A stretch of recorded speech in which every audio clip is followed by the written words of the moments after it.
Hello students, मैं Anjali ma'am. आज हम लोग जो हैं SGPGI लखनऊ के द्वारा जो हॉस्पिटल अटेंडेंट की वैकेंसी आई है, तो उसके एग्ज़ाम से रिलेटेड जो है मोस्ट इंपॉर्टेंट क्वेश्चंस करने वाले हैं, जो कि आप लोगों के एग्ज़ाम के पॉइंट ऑफ व्यू से बहुत ही ज़्यादा इंपॉर्टेंट है। तो क्लास स्टार्ट करने से पहले अगर आप भी जो है SGPGI लखनऊ के द्वारा जो हॉस्पिटल अटेंडेंट की वैकेंसी आई है उसकी तैयारी करना चाहते हैं, तो आप हमारे जो है संकल्प बैच को ज्वाइन कर सकते हैं, जिसमें आप लोगों को live classes, recording classes, test series, class notes, साथ ही साथ जो है आप लोगों का इसमें topic wise PYQ solve questions भी मिलेंगे। बैच का फ़ी जो है सिर्फ और सिर्फ 599 है। बैच को ज्वाइन करने के लिए क्या करना है, तो प्ले स्टोर पे जाना है, ठीक है। प्ले स्टोर से जा कर के Rathore education point app download करना है और फिर वहाँ से जो है आप लोग बैच को ज्वाइन कर सकते हैं। अगर बैच को ज्वाइन करने में कोई भी दिक्कत है तो दिए गए नंबर पे कॉल या मैसेज करके अधिक जानकारी ले सकते हैं। तो चलिए आज की क्लास को स्टार्ट करते हैं। तो आज का हमारा सबसे पहला क्वेश्चन है कि ऑटोक्लेव में सबसे प्रभावी स्टरलाइजेशन के लिए रिकमेंडेड टेम्परेचर और प्रेशर क्या है। What is the recommended temperature and pressure for most effective sterilization in an autoclave? 100 degrees Celsius at 10 psi, 121 degrees Celsius at 15 psi, 134 degrees Celsius at 20 psi, 150 degrees Celsius at 25 psi। तो standard autoclave sterilization के ये sterilization के लिए recommended temperature और pressure कितना है, तो वो है 121 डिग्री सेल्सियस एट 15 psi, ठीक है। और 15 से 20 मिनट का टाइम लगता है कॉन्टैक्ट टाइम में, जो कि सबसे प्रभावी होता है, ठीक। तो इतने ही टेम्परेचर पर और 15 से 20 मिनट के लिए जो है सभी इक्विपमेंट्स को जो है स्टरलाइज किया जाता है, ठीक। अगला क्वेश्चन देखते हैं। अगला क्वेश्चन है कि येलो बैग में किस प्रकार का बायोमेडिकल वेस्ट डाला जाता है। Which type of biomedical waste is disposed in the yellow bag. Plastic waste, glass waste, anatomical and pathological waste, metal सैप्स।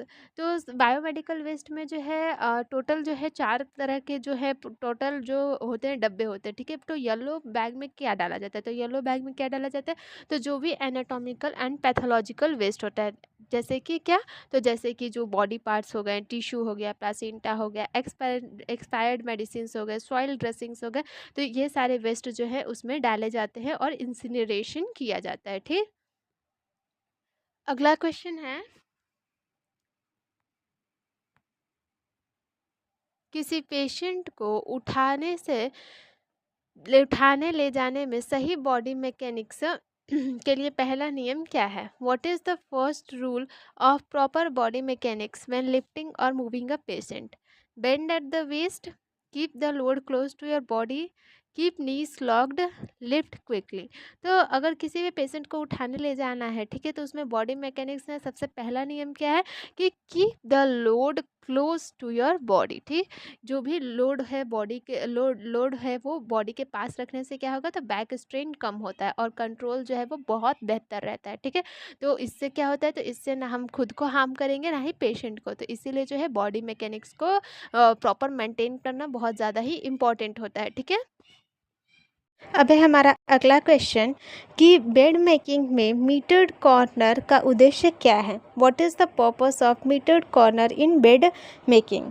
Decoration, prevent sheet slipping, make a bed look neat और increase comfort. तो जो bed making के दौरान जो metered corner बनाते हैं, ठीक है, तो उसका क्या ये उद्देश्य होता है, तो मीटर्ड कॉर्नर जो होते हैं वो टेक्निक सीट्स को बेड पर टाइट रखता है, ठीक है, जिससे कि पेशेंट मूवमेंट के दौरान सीट नहीं निकलता। तो किस लिए ये किया जाता है, तो टू प्रिवेंट सीट स्लिपिंग, ठीक। सीट को जो है ऐसे क्या होगा, तो अगर बेड जो है अगर जो है पूरा मतलब अच्छे से नीटली जो है बना हुआ नहीं रहेगा, तो बेड सोर का खतरा बढ़ेगा, क्योंकि बैक पे जो है प्रेशर पड़ेगा तो बेड सोर का खतरा बढ़ेगा। तो इससे लिए जो है मीटर्ड कॉर्नर बनाते हैं, ठीक। अगला क्वेश्चन है,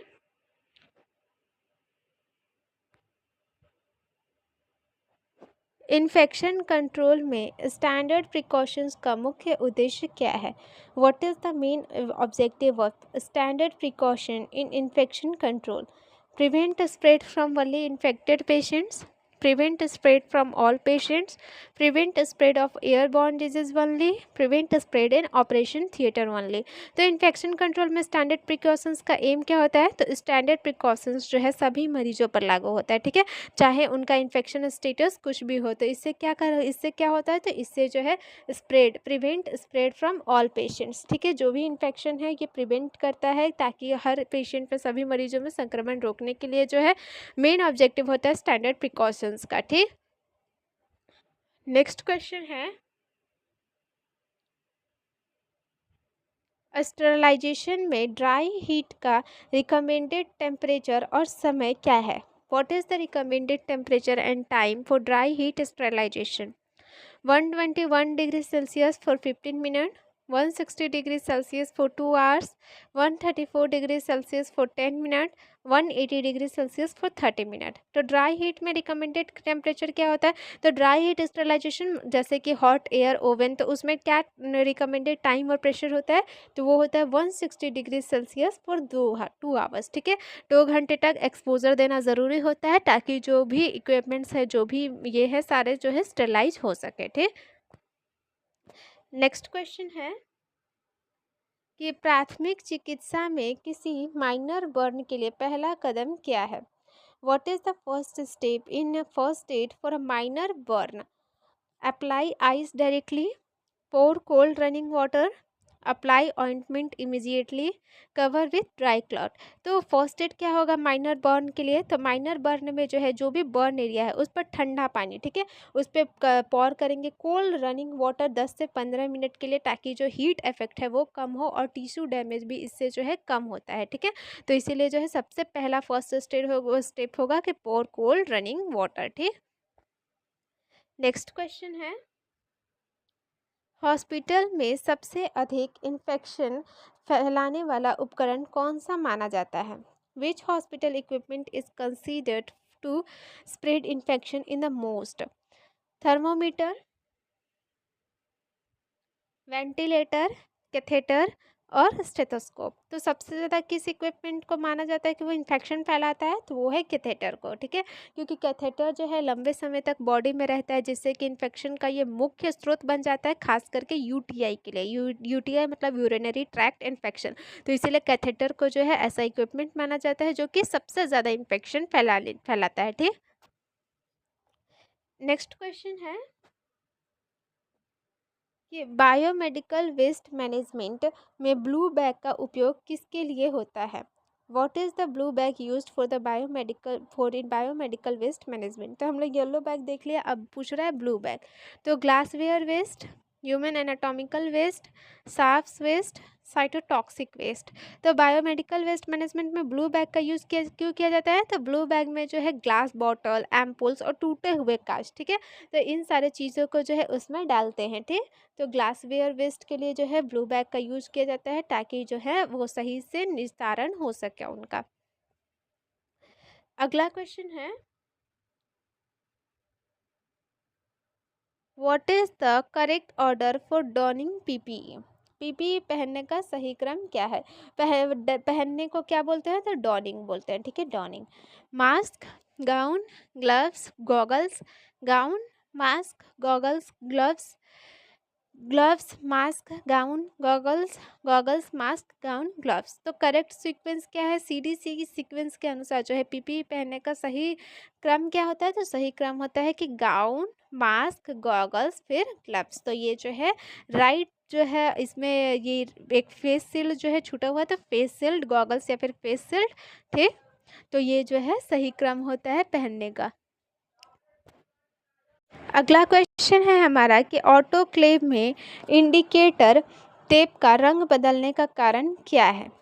why does the indicator tape in an autoclave change colour? Pressure change, heat sensitive chemicals, steam condensation, moisture absorption. तो ऑटोक्लेव टेप पे जो है, ये ऑटोक्लेव में जो इंडिकेटर टेप होता है उसका रंग क्यों बदलता है?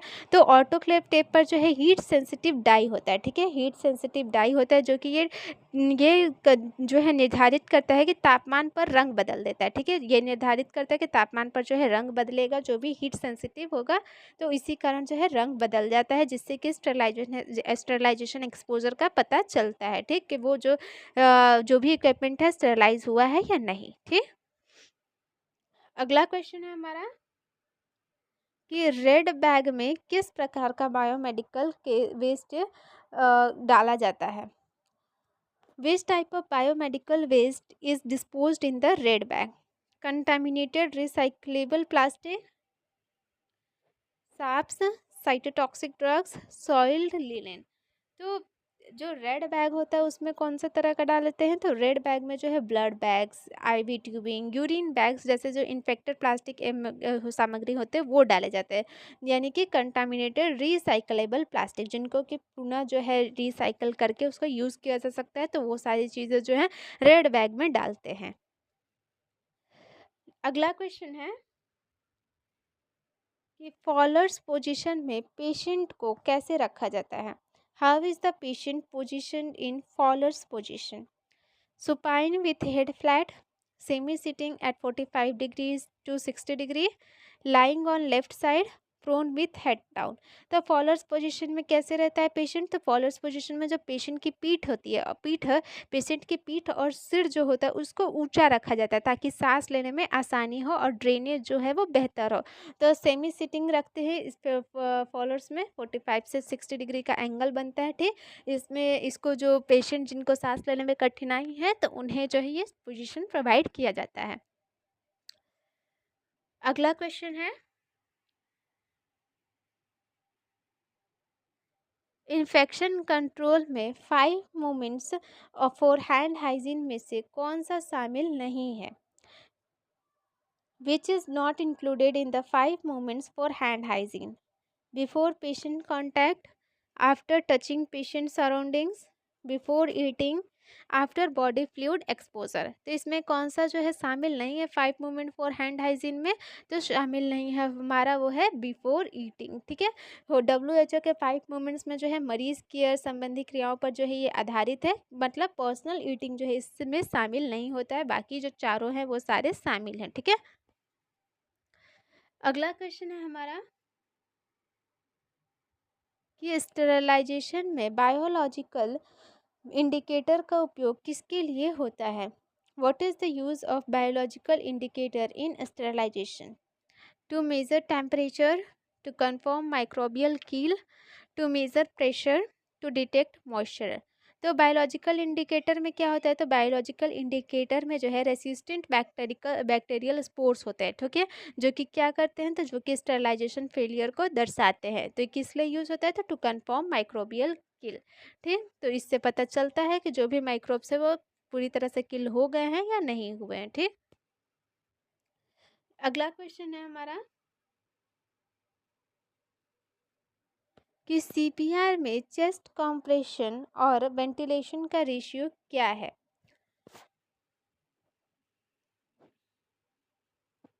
What is the chest compression to ventilation ratio in CPR for an adult single rescuer, ठीक है। इसमें ये भी ध्यान दीजिएगा कि सिंगल रेस्क्यूअर के लिए है, ठीक है। तो 15:2, 30:2, 20:2, 25:2। तो क्या कॉम्प्रेशन चलेगा हमारा, तो रेशियो चलेगा हमारा 30:2 का सिंगल रेस्क्यूअर के लिए, ठीक है। सिंगल रेस्क्यूअर के लिए सीपीआर के दौरान जो है कॉम्प्रेशन चलेंगे 30 चेस्ट कॉम्प्रेशन, उसके बाद 2 रेस्क्यू ब्रीथ देते हैं, ठीक है। अगला क्वेश्चन है हमारा लिनेन मैनेजमेंट में सॉइल्ड लाइनेन को कैसे संभालना चाहिए। How should soil linen be handled in linen management? Shake before bagging, hold away from body, wash with cold water only, dry in open sun before washing. तो linen management में जो soil लाइनन होता है उसको कैसे संभालना होता है, तो जो सॉइल लाइनन है उनको बिना झाड़े सीधे डिजाइनेटेड बैग में डालना चाहिए, ठीक है, ताकि पैथोजन फैलाव ना हो। तो इसको कैसे पकड़ना चाहिए, तो इसे जो है शरीर से दूर जो है इसको पकड़ना चाहिए और इसको बिना झाड़े सीधे जो है बैग डिजाइनेटेड बैग में डाल देना चाहिए, ताकि जो भी पैथोजन्स हैं वो जो है इन्वायरमेंट में और ना फैले। अगला क्वेश्चन है हमारा, हॉस्पिटल में नीडल स्टिक इंजरी के तुरंत बाद क्या करना चाहिए? What should be done immediately after a needle stick injury in hospital? Squeeze and wash with soap and water, apply antiseptic only, cover with bandage immediately, ignore if needle was unused। अगर hospital में जो है needle stick injury हो गया है तो उसके तुरंत बाद हम लोग क्या करेंगे तो squeeze and wash with soap and water, दबा करके साबुन पानी से जो है उसे धोएंगे। ठीक, पहले स्टेप में क्या करेंगे तो वुंड को प्रेस करके सोप एंड वाटर से साफ करेंगे और फिर जो है इसको रिपोर्ट करेंगे। ठीक है, इसको रिपोर्ट करना बहुत ज़्यादा ज़रूरी होता है ताकि आगे जो है मेडिकल हेल्प मिल सके। अगला क्वेश्चन है हमारा कि स्टेराइल फील्ड को मेंटेन करने का सबसे महत्वपूर्ण नियम क्या है? What is the most important rule in maintaining a sterile field? Touch sterile area with clean hands, keep sterile items below waist, avoid reaching over sterile field, arrange items after starting procedure. तो sterile field को maintain करने का सबसे most important rule क्या होता है? तो most important rule होता है कि avoid reaching over sterile field. ठीक है, स्टेराइल फील्ड के ऊपर से हाथ ले जाने से जो है क्या होगा तो कंटामिनेशन का खतरा बढ़ जाएगा, इसीलिए जो है उसके ऊपर से हाथ नहीं लेके जाएंगे। अगला क्वेश्चन है हमारा कि बायोमेडिकल वेस्ट के लिए यूनिवर्सल सिंबल का रंग क्या होता है? What is the colour of the universal symbol for biomedical waste? Red, yellow, black और ग्रीन। तो बायो हजार्ड सिंबल जो होता है वो सामान्यतः कैसे रंग का होता है? तो वो काले रंग का होता है। तो ठीक है, तो काले रंग में जो है पीले बैकग्राउंड पर दर्शाया जाता है। तो कैसा होता है? तो पीला। ठीक है, पीले रंग पर जो है बैकग्राउंड पर जो है दर्शाया जाता है जिससे कि हैजार्ड वार्निंग मिल सके। ये क्या है? तो ये एक यूनिवर्सल सिंबल है। यूनिवर्सल सिंबल का एक रंग होता है येलो। ठीक, अगला क्वेश्चन है हमारा कि ऑटोक्लेव में कंप्लीट स्टेरिलाइजेशन के लिए न्यूनतम प्रेशर और टेम्परेचर क्या होना चाहिए? What is the minimum pressure and temperature required for complete sterilization in a standard gravity displacement autoclave? तो ये क्वेश्चन हमने ऊपर ही कर लिया है, तो इसका राइट आंसर क्या होगा? तो वो है 15 डिग्री PSI पर 121 डिग्री सेल्सियस जो है टेम्परेचर होना चाहिए। और कम से कम कितने मिनट का करना है? तो कम से कम जो है 15 मिनट तक जो है स्टेरिलाइज किया जाता है। ठीक, अगला क्वेश्चन है हमारा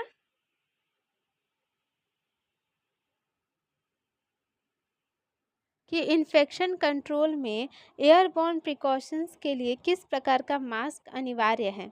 विच type of mask is mandatory for airborne precautions? Surgical mask, N95 respirator, cloth mask, face shield only. तो किस तरह का मास्क जो है एयरबॉर्न प्रिकॉशंस के लिए मैंडेटरी होता है? तो एयरबॉर्न पैथोजेंस जैसे कि कैसे तो टीबी, मिजल्स, तो उनके लिए क्या जरूरी है? तो N95 रेस्पिरेटर। ठीक है, N95 रेस्पिरेटर जो है यूजफुल होता है। क्यों? क्योंकि यह 0.3 माइक्रोमीटर तक के कण को फिल्टर करता है। ठीक, कितना? तो 0.3। ये भी याद रखिएगा कि कितना तक फिल्टर करता है, तो 0.3 माइक्रोमीटर तक। नेक्स्ट क्वेश्चन है कि बायोमेडिकल वेस्ट का इंसिनरेशन किन प्रकार के वेस्ट के लिए नहीं किया जाना चाहिए? For which type of biomedical waste should incineration not be used? Human anatomical waste, cytotoxic drugs, microbiology waste और सॉइल्ड ड्रेसिंग। तो ऑप्शंस क्या क्या हैं हमारे? तो human anatomical waste, cytotoxic drugs, microbiology waste और सॉइल ड्रेसिंग। तो किसके लिए जो है बायोमेडिकल वेस्ट इंसिनरेशन नहीं किया जाना चाहिए? तो वो है हमारा साइटोटॉक्सिक ड्रग्स। ठीक है, साइटोटॉक्सिक वेस्ट जो होते हैं इंसिनरेशन में क्या करेंगे तो टॉक्सिक गैस रिलीज करता है। ठीक है, तो जिसके कारण इसके लिए क्या होगा? तो इसके लिए अलग केमिकल डिस्ट्रक्शन प्रोसेस होता है, इसको इंसिनरेशन नहीं किया जा सकता। क्यों नहीं किया जाता? तो टॉक्सिक गैस रिलीज करता है इसी कारण। ठीक, अगला क्वेश्चन है हमारा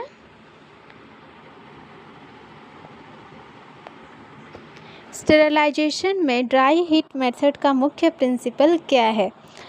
what is the main principle of the dry heat method of sterilisation?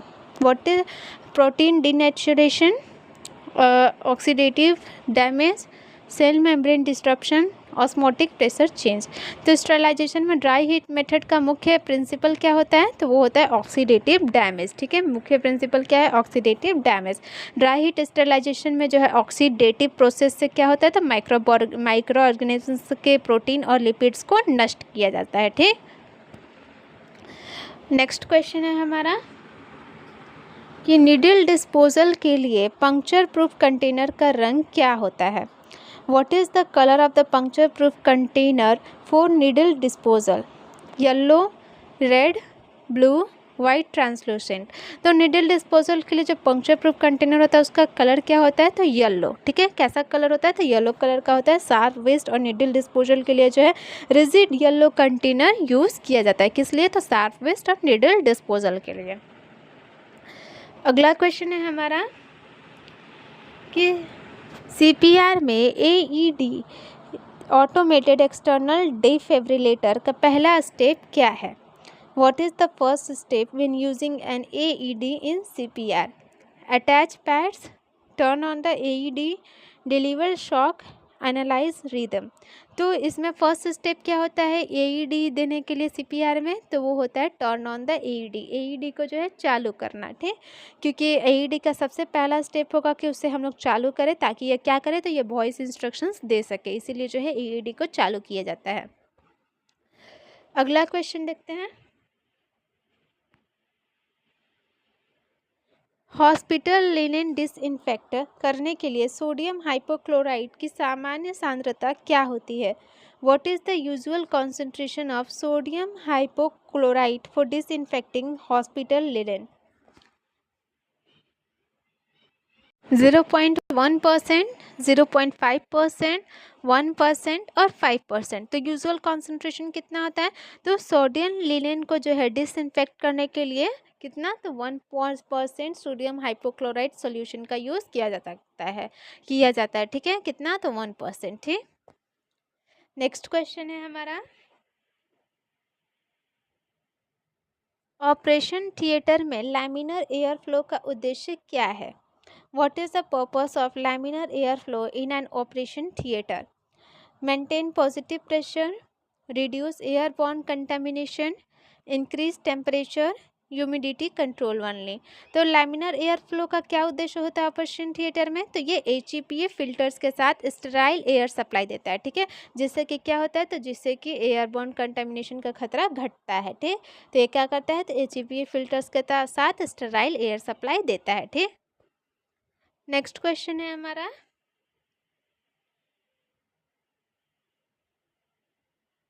Sterile gloves पहनने का सही तरीका क्या है। What is the correct way to wear sterile gloves. Touch inside only, touch outside only, first glove by inside, second by outside, first glove by outside, second by inside. तो सब कैसे जो है ग्लव्स को पहनते हैं, तो जो पहला ग्लव होता है उसको अंदर से पकड़ कर पहना जाता है। ठीक है, अंदर से पकड़ कर पहना जाता है, और दूसरे ग्लव को जो है बाहर से, ताकि क्योंकि ताकि स्टेरिलिटी जो है उसकी बनी रहे। ठीक, तो इसीलिए जो है ऐसे ही पहनते हैं। नेक्स्ट क्वेश्चन है हमारा हॉस्पिटल में फायर सेफ्टी के लिए पास रूल का एस किसके लिए है। In the PASS rule of fire safety what does the S stand for. Sweep, secure, stop, spray. तो पास का फुल फॉर्म क्या होता है, तो P for pull, A for aim, S for squeeze and S for sweep. तो इसमें right answer क्या होगा, तो वो है हमारा स्वीप। ठीक है, तो स्वीप जो है इसका राइट आंसर होगा। स्वीप मतलब आगे के बेस पर दाएं बाएं करना। अगला क्वेश्चन देखते हैं।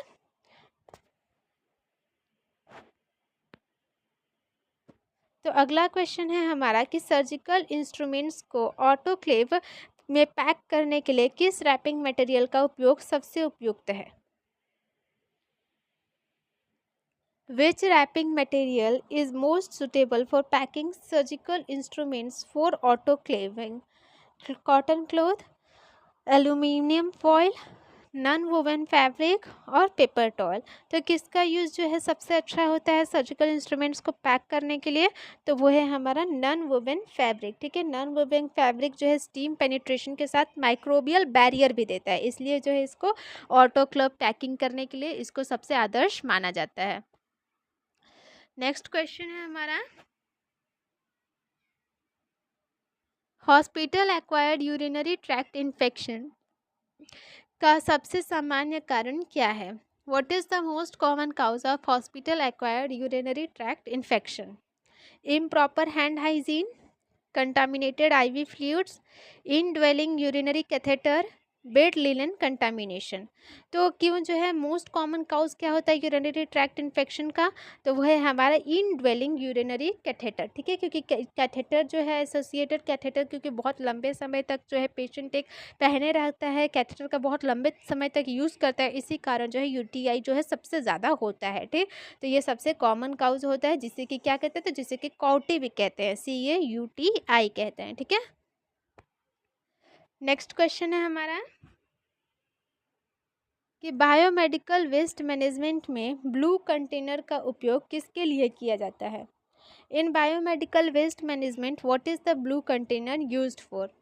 Human anatomical waste, glassware and metallic implants, plastic waste और शार्प वेस्ट। तो ऊपर ही हमने देखा था कि किस लिए यूज़ करते हैं, ताकि ग्लासवेयर एंड मेटालिक इम्प्लांट्स के लिए। इसमें जो है जो ब्लू कंटेनर होता है उसमें रिजिड और पंक्चर प्रूफ होते हैं। इसमें जो है इसमें टूटे कांच और लैप स्लाइड्स मेटालिक इम्प्लांट्स डाले जाते हैं। क्यों? क्योंकि ये रिजिड होते हैं और पंक्चर प्रूफ भी होते हैं। अगला क्वेश्चन देखते हैं। HEPA फिल्टर की एफिशिएंसी कितनी होती है? What is the efficiency of a HEPA filter? 90% for 0.5 micrometre particles, 95% for 0.3 micrometre particles, 99.97% for 0.3 micrometre पर पार्टिकल्स और 100% फॉर 0.1 माइक्रोमीटर पार्टिकल्स। तो HEPA फिल्टर की एफिशिएंसी क्या होती है? तो HEPA फिल्टर्स जो होते हैं 0.3 माइक्रोन आकार के कणों को 99.97% तक ये हटाते हैं, जो कि सबसे कठिन फिल्टर होने वाला आकार होता है। तो HEPA फिल्टर जो है कितना, तो 0.3 माइक्रोमीटर तक के हटाता है। ठीक, अब अगला क्वेश्चन है हमारा कि स्टेराइल कॉरिडोर किस स्थान को कहा जाता है? What is referred to as the sterile corridor? Between scrub sink and OT table, area between patient and instrument table, space around anesthesia machine, entrance of OT। तो स्टेराइल कॉरिडोर किसको कहा जाता है? तो स्टेराइल कॉरिडोर वह जगह है जहाँ पर स्टेराइल फील्ड बनाए रखते हुए स्क्रब्ड स्टाफ खड़े रहते हैं। तो क्या, तो area between patient and instrument table, तो इसे क्या कहते हैं? तो इसे स्टेराइल कॉरिडोर कहते हैं। नेक्स्ट क्वेश्चन है हमारा, निडल स्टिक इंजरी के बाद पहला कदम क्या होना चाहिए?